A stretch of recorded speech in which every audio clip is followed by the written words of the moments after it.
मेरी माँ कोई नौकरानी नहीं। आज योगेश विदेश से अपने घर वापस लौट रहा था। उसकी माँ और दादी माँ के उदास चेहरे उसकी आंखों के सामने रह रह कर आ रहे थे। दरअसल योगेश पिछले 5 वर्षों से विदेश में ही रह रहा था और इसी दौरान 10 महीने पहले ही उसके पिताजी की मृत्यु हो गई थी। मृत्यु से करीब 5 घंटे पहले ही उसके पिता ने उसे वीडियो कॉल पर बात की थी। अपने पिता के आखिरी शब्द उसके कानों में अब भी बार बार गूंज रहे थे। सदा खुश रहो बेटा, जुग जुग जियो, खूब तरक्की करो और डॉक्टर बनकर हमारा नाम रोशन करो। अपने पिता की मृत्यु पर वो बहुत रोया था। उसका दिल छल्ली छल्ली हो गया था। अपार दुख के भंवर में वो डूब गया था, परंतु वीजा ना मिल पाने की वजह से वह आ नहीं पाया था। उसके मन में विचार चल रहे थे कि आज उसकी माँ उसे अचानक अपने पास देखकर कितनी खुश हो जाएगी। वह तो फूले न समाएगी। और जब माँ को यह मालूम पड़ेगा कि मुझे इलाहाबाद के ही एक बड़े अस्पताल में डॉक्टर के तौर पर नियुक्ति मिल गई है, तो उनकी खुशी का ठिकाना ही नहीं रहेगा। और मेरी बूढ़ी दादी माँ तो मुझे देखते ही अपने सीने से लगा लेगी। दादी माँ के लिए जो शॉल और माँ के लिए जो साड़ी खरीद कर लाया हूँ, वह उन पर कितनी खूबसूरत लगेगी। जब योगेश घर पहुंचा तो देखा कि उसकी भाभी रीता रसोई घर में बच्चों के लिए खाना बना रही थी। योगेश के भतीजा और भतीजी दोनों आंगन में खेल रहे थे। पहले तो वह अपने चाचू को पहचान ही नहीं पाए, लेकिन थोड़ी ही देर में चाचू चाचू कहकर योगेश की ओर दौड़ते हुए आए और उससे लिपट गए। बच्चों की आवाज सुनकर रीता भी आंगन में आ गई, लेकिन योगेश यह देखकर हैरान था कि उसकी भाभी के चेहरे का रंग उड़ा हुआ था। वह कुछ घबराई हुई सी नजर आ रही थी।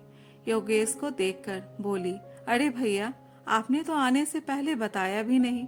आपने तो कहा था कि कुछ साल आप वहीं रहकर नौकरी करेंगे। हाँ भाभी, लेकिन यह बात भी सच है कि अपने परिवार से दूर रहकर विदेश में मेरा मन नहीं लग रहा था। इसलिए मैंने इंडिया में नौकरी करने के लिए अप्लाई कर दिया और अब आपके देवर को यहाँ के ही एक बहुत बड़े अस्पताल में डॉक्टर के तौर पर नियुक्ति मिल गया है। यह सुनकर रीता एकदम सी सकपका गई। दरअसल मैं आप सभी को सरप्राइज देना चाहता था, इसलिए मैंने किसी को नहीं बताया कि मैं भारत आ रहा हूँ।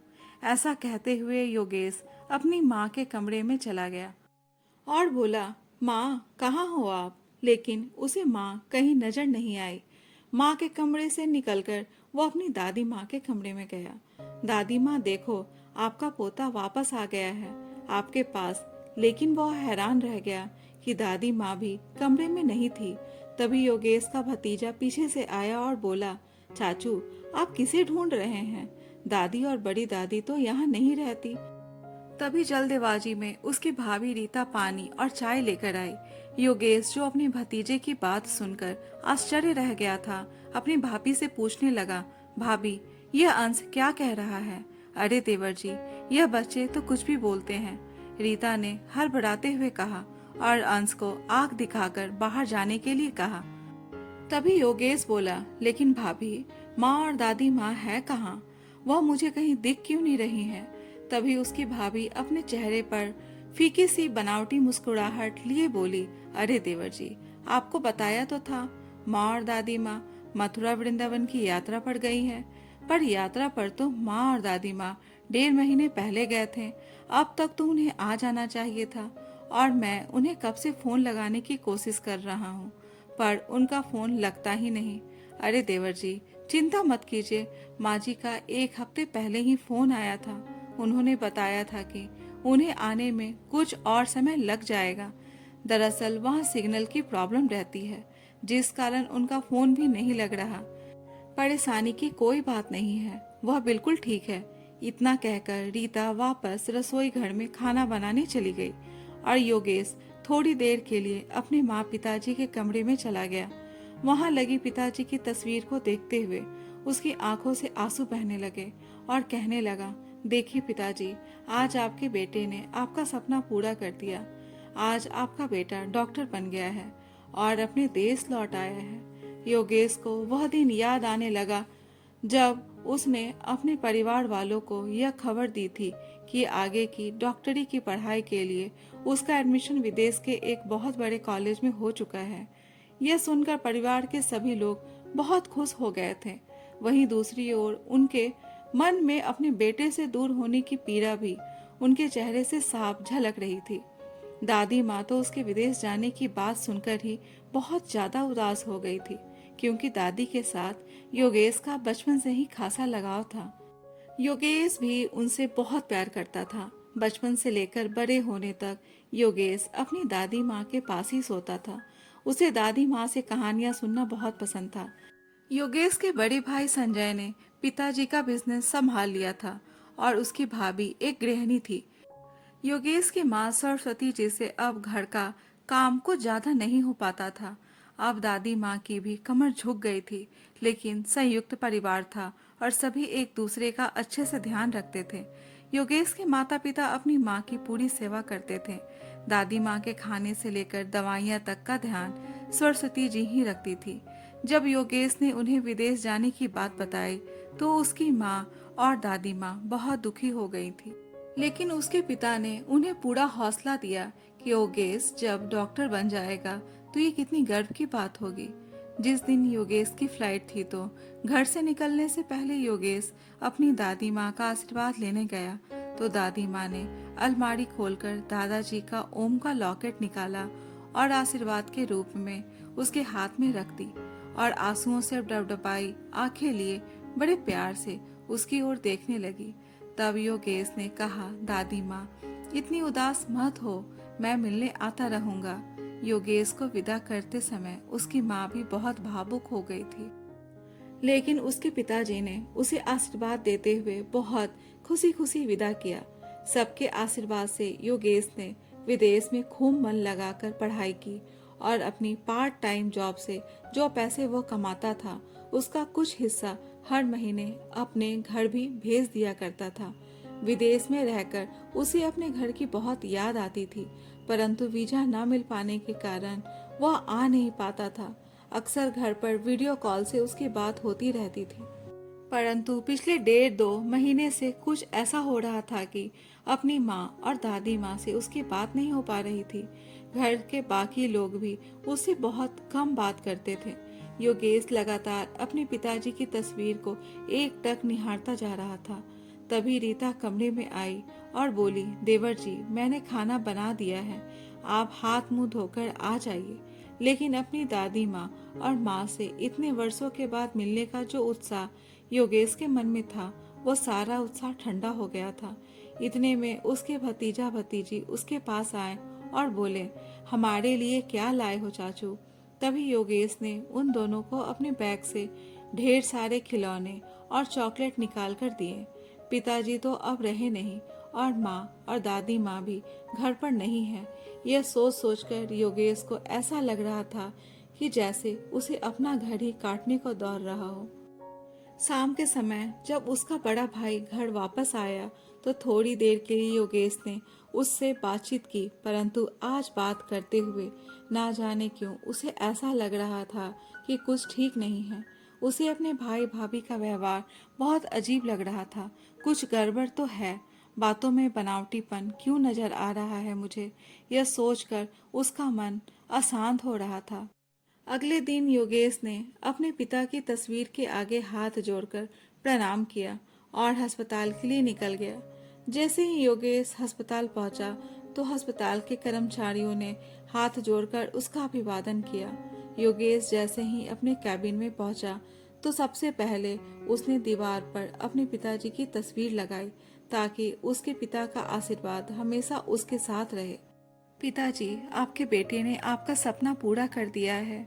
अस्पताल में सभी लोग उसे बड़ी इज्जत से बात कर रहे थे।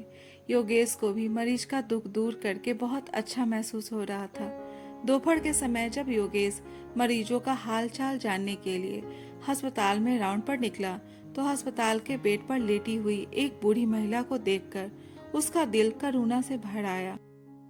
उस बूढ़ी माँ के शरीर को देखकर ऐसा लगा कि जैसे कि वह कुछ जानी पहचानी लग रही है। वह दीवार की ओर चेहरा किए सो रही थी। जगह जगह से उसकी साड़ी फटी हुई थी। उसने अपने सर को ढक रखा था, लेकिन चांदी से चमकते हुए बाल उसके फटे पल्लू से झाग लुका छुपी का खेल खेल रहे थे। उस बूढ़ी औरत को देखकर योगेश को कुछ आकर्षण सा महसूस हो रहा था। वह उनकी ओर बढ़ा, लेकिन एक सफाई कर्मचारी साफ सफाई और झाड़ू पोछा करने में लग गया तो वह कैबिन की ओर वापस आने लगा। फोन पर बात करते करते अचानक योगेश के कानों में एक कर्कश और अभद्र आवाज सुनाई दी। उसने देखा कि अस्पताल की एक नर्स एक अधेड़ उम्र की सफाई कर्मचारी पर जोर जोर से चिल्ला रही थी। जब तुम लोगों से काम ही नहीं हो पाता तो नौकरी क्यों पकड़ लेती हो? घर क्यों नहीं बैठ जाती?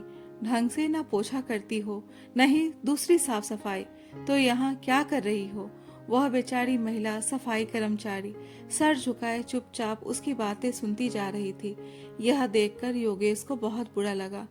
जैसे ही वह उसकी ओर गया तो उस महिला कर्मचारी में अपनी माँ की छवि नजर आने लगी। फिर यह विचार आया कि माँ यहाँ कैसे हो सकती है। यह सोचते हुए वह जैसे ही थोड़ा और नजदीक आया, अचानक उसके दिल की धड़कन तेज हो गई। उसका शरीर पूरी तरह से कांप उठा। उसकी आंखों के आगे अंधेरा छा गया। उस औरत को देखकर योगेश के होश उड़ गए, क्योंकि वह सफाई कर्मचारी कोई और नहीं, सच में उसकी माँ ही थी। उसकी माँ की आंखों से आंसू लगातार बहे जा रहे थे। तभी वो नर्स बदतमीजी से बोली, मैं आज ही तुम्हारी शिकायत करके तुम्हें नौकरी से निकलवाती हूँ। अब योगेश के सब्र का बांध टूट गया और नर्स को डांटते हुए बोला, नौकरी से तो तुम्हें मैं निकलवाऊंगा। तुम्हारी हिम्मत कैसे हुई अपने से बड़ी उम्र की औरत से ऐसे बात करने की? वह कोई सफाई कर्मी नहीं बल्कि मेरी माँ है। यह सुनकर नर्स सन्न रह गई। वहां मौजूद सभी लोग हैरानी से योगेश की ओर देखने लगे। तभी योगेश के मुंह से निकला, माँ आप यहाँ इस हालत में? आप तो तीर्थ यात्रा पर गई थी ना, तो फिर आप यहाँ कैसे? और दादी माँ कहाँ हैं? अपने बेटे को देखकर सरस्वती जी ने अपने बेटे को गले से लगा लिया और फपक फपक कर रोने लगी और अस्पताल के बेड पर लेटी बूढ़ी औरत के पास ले गई, जो फटी हुई साड़ी में लाचार लेटी हुई थी। अपनी माँ और दादी माँ को ऐसी हालत में देखकर योगेश का दिल तार तार हो गया। तभी उसकी दादी भी नींद से जाग गई। सरस्वती जी ने कहा, देखिए माँ जी, कौन आया है? आपका पोता अब डॉक्टर बन चुका है। सामने अपने डॉक्टर पोते को देखकर दादी की आंखों से आंसुओं का सैलाब फूट पड़ा और बड़े प्यार से अपने पोते के चेहरे को सहलाकर उसे खूब आशीर्वाद दिए। लेकिन योगेश के दिमाग में हजारों सवाल उमड़ रहे थे। वह बोला, माँ, दादी माँ, अब आप बिल्कुल चिंता मत कीजिए, मैं आ गया हूँ ना। अब आप मुझे बताइए, आप तो तीर्थ यात्रा पर गई थी ना, तो फिर यहाँ कैसे आ गई? मुझे सारी बात बताइए, क्या बात है? तभी दादी माँ ने कपकपाती आवाज में कहा, बेटा, तेरे पिताजी के जाने के तुरंत बाद ही तेरे बड़े भाई संजय ने तेरे पिता के सारे कारोबार को हथिया लिया। और बेटा, तू तो जानता है कि तेरे पिताजी के पास जितनी भी जमा पूंजी थी उन्होंने मकान बनवाने पर खर्च कर दी। अपने बुढ़ापे के लिए बिल्कुल भी पैसे नहीं जोड़े थे। लेकिन अब तेरे पिताजी के जाने के बाद तेरी माँ को दवाइयों के लिए और छोटी छोटी जरूरतों के लिए पैसे चाहिए होते थे, तो तेरे भाई भाभी के आगे हाथ फैलाने पड़ते थे और उन दोनों को तो 150 देने में भी आफत आ जाती थी। रीता बहू आए दिन मारकर जाती थी और अपने लिए नए से नए कपड़े खरीद कर लाती थी। उससे संजय को कोई दिक्कत नहीं होती थी। लेकिन अगर तुम्हारी माँ ने 200-400 रुपए भी मांग लिए तो घर में कलेश का वातावरण हो जाता था। यहाँ तक कि खाने पीने और दवाइयों के लिए भी वे दोनों तेरी माँ को तंग करने लगे। तेरी भाभी बस अपने पति और बच्चों के लिए सुबह शाम का खाना बनाती थी और बाकी के सारे काम तेरी माँ से करवाती थी। झाड़ू पोछा बर्तन सब काम मेरी बहू करती थी और जब मेरी और अपने लिए 2 रोटियां बनाने लगती तो तेरी भाभी 10 बातें सुनाती थी। तेरी माँ की ऐसी हालत देखकर मुझे बहुत तकलीफ होती और अगर मैं कुछ कहती तो जोर जोर से चिल्लाकर मुझे डरा धमकाकर चुप करा देती थी और कहती थी, बस पड़े पड़े हमारा खर्च बढ़ा रही है, भगवान के पास चली जाओ, तुम भी चैन से रहोगी और हम भी। अपना ज्ञान अपने पास रखो, ज्यादा ज्ञान मत बांटो और चुपचाप एक कोने में पड़ी रह, नहीं तो धक्के मार कर घर से बाहर निकाल दूंगी। तुझे नहीं मालूम बेटा कि हमने कितने दुख झेले हैं। ऐसा कहते हुए दादी माँ फूट फूट कर रोने लगी। तभी योगेश की माँ सरस्वती जी ने दादी माँ के आंसू पोंछते कहने लगी, क्या क्या बताएं बेटा, हम लोगों के साथ क्या क्या गुजरी है, यह तो केवल हम ही जानते हैं।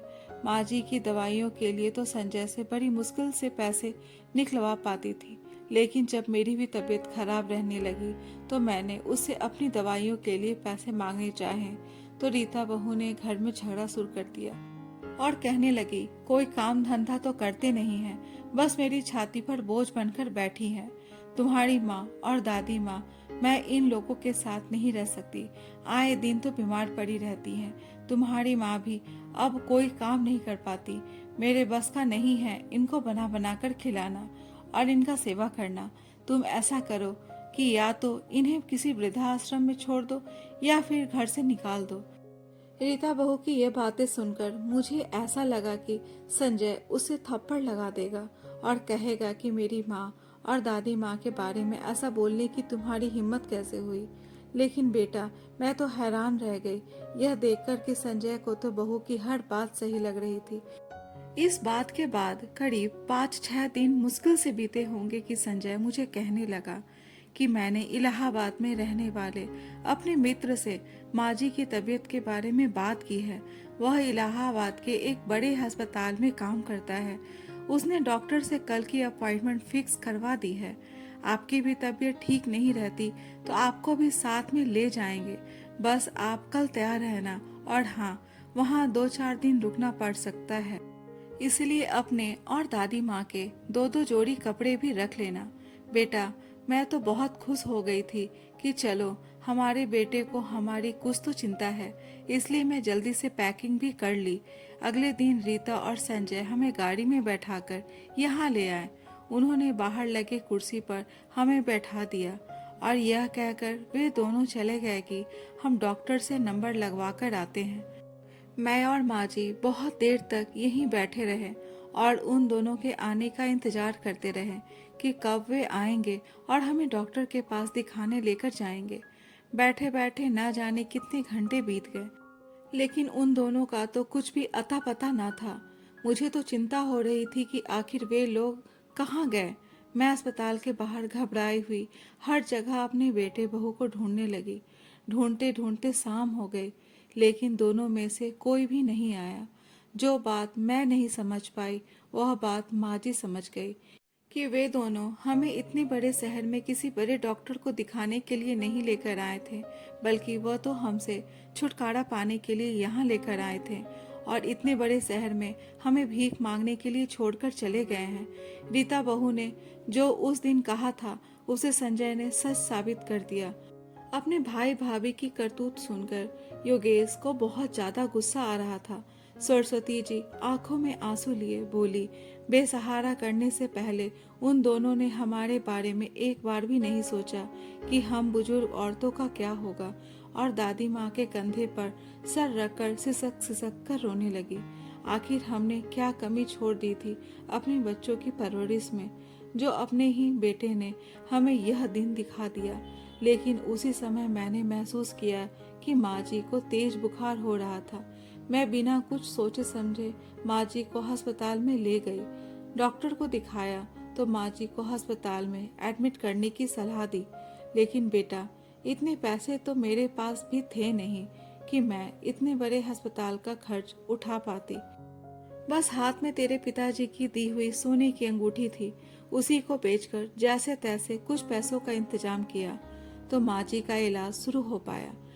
लेकिन वह पैसे आखिर कब तक चलते। 4 ही दिन में सारे पैसे खत्म हो गए और अस्पताल वालों ने कह दिया कि अगर पैसे नहीं हैं तो यहाँ इलाज नहीं हो पाएगा। मैंने आज तक खुद को कभी इतना लाचार महसूस नहीं किया था। माँ जी की हालत देखकर मैं बस रोए जा रही थी। तभी एक सफाई कर्मचारी मेरे पास आकर मुझसे रोने का कारण पूछने लगा तो मैंने उसे अपना सारा हाल कह सुनाया। फिर उसने पूछा कि अगर तुम्हें नौकरी दिला दूं तो करोगी क्या। मैंने झट से हाँ कर दिया।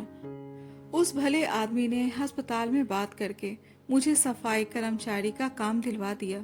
यहाँ काम करते करते मैं माँ जी की देखभाल भी कर लेती थी, लेकिन बेटा रह रहकर अपने ही बहू बेटे द्वारा किया गया व्यवहार मेरे दिल को बहुत दुखाया करता था। ऐसा कहते हुए सरस्वती जी की आंखों से टप टप आंसू बह निकले। माँ की बात सुनते सुनते योगेश के आंखों से भी लगातार आंसू बहे जा रहे थे और वो अपनी माँ और दादी माँ की तरफ ही देखे जा रहा था। उसने महसूस किया कि इतने समय में ही उसकी माँ बिल्कुल बूढ़ी नजर आने लगी थी। उनका चेहरा झुर्री से भर गया था। दोनों ही बहुत ज्यादा कमजोर हो चुकी थी। यह सब देखकर योगेश से रहा नहीं जा रहा था। वो गुस्से से उबल रहा था। अस्पताल के स्टाफ को भेजकर योगेश ने कैंटीन में से अपनी माँ और दादी माँ के लिए खाना मंगवाया। फिर उसने अपनी दादी की सारी रिपोर्ट देखी और कुछ टेस्ट करवा रिपोर्ट आने के बाद योगेश बोला, दादी माँ, मैंने आपकी सारी रिपोर्ट चेक कर ली है, सब नॉर्मल है, बस थोड़ी सी कमजोरी है जो खाने पीने का ख्याल रखने से ठीक हो जाएगा। अब हम लोग अपने घर चलेंगे। घर जाने की बात सुनकर सरस्वती जी और दादी माँ थोड़े डर गए, क्योंकि वे लोग वापस उसी माहौल में नहीं जाना चाहते थे जहाँ उनके साथ नौकरों से भी बदतर व्यवहार होता था और अपमान सहने की हिम्मत नहीं थी उनमें। तभी योगेश बोला, माँ, दादी माँ, वह घर आप लोगों का है और उस घर को आपसे कोई नहीं छीन सकता।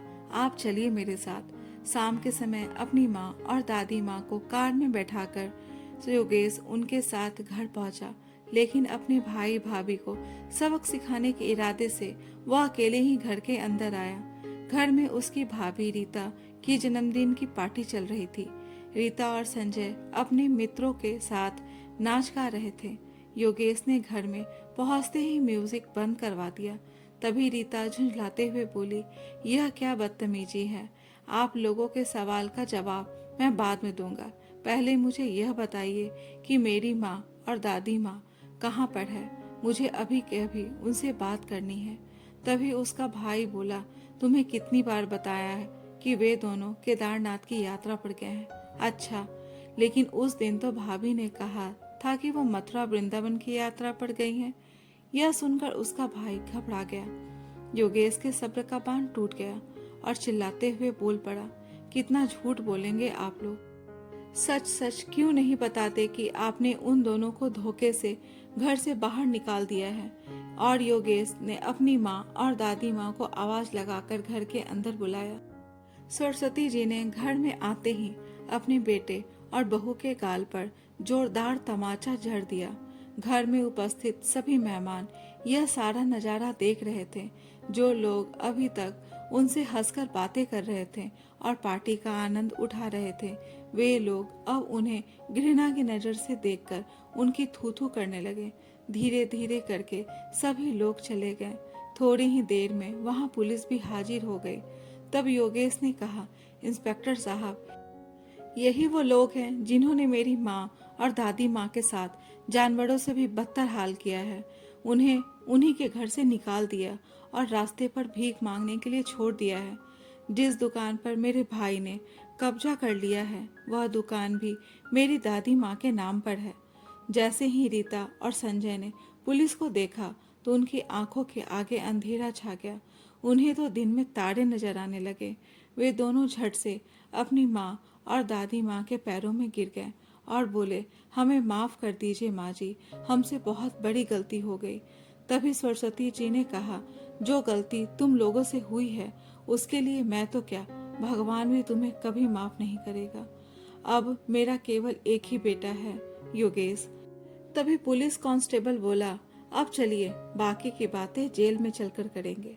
पुलिस की यह बात सुनकर रीता अंदर तक कांप उठी और रुआसी आवाज में बोली, माँ, प्लीज हमारे साथ ऐसा मत कीजिए। पर सरस्वती जी पत्थर बनी खड़ी रह गई। लेकिन जैसे ही पुलिस उन्हें घसीटकर बाहर की ओर लेकर जाने लगी, तभी सरस्वती जी ने उन्हें रोक दिया और कहा कि मैं अपनी शिकायत वापस लेती हूँ। यह सुनकर रीता और संजय खुश हो गए। फिर सरस्वती जी ने कहा, लेकिन इसका मतलब यह नहीं कि हमने तुम्हें माफ कर दिया है। माफ तो मैं तुम्हें जीवन भर नहीं कर सकती। मैं केवल अपने पोता पोती की वजह से अपनी शिकायत वापस ले रही हूँ, क्योंकि जब बच्चे बड़े हो जाते हैं तब शायद उन्हें अपने माँ बाप घर में कबाड़ की तरह लगते हैं, लेकिन बचपन में तो माँ बाप भगवान समान ही लगते हैं। सरस्वती जी की बातें सुनकर रीता और संजय की नजरें शर्म से झुक गईं। शायद वह अपने किए पर शर्मिंदा थे। फिर सरस्वती जी ने कहा, अब अपना सामान उठाओ और दूर हो जाओ हमारी नजरों से। मैं तुम्हारा चेहरा तक नहीं देखना चाहती। संजय और रीता सरस्वती जी के आगे रोए गिड़गिड़ाए, लेकिन अब इस बात के लिए बहुत देर हो चुकी थी। उनके कुकर्मों की सजा उन्हें सुना दी गई थी। मत कर नजरअंदाज माँ बाप की तकलीफों का। जिस दिन यह छोड़ जाएंगे ना, तो रेशम के तकिए पर भी नींद कहाँ आएगी। दोस्तों, ये कहानी कैसी लगी कमेंट बॉक्स में अपने विचार जरूर बताएं। और अगर कहानी अच्छी लगी हो तो कहानी को लाइक, शेयर और चैनल को सब्सक्राइब जरूर करें। कहानी सुनने के लिए धन्यवाद।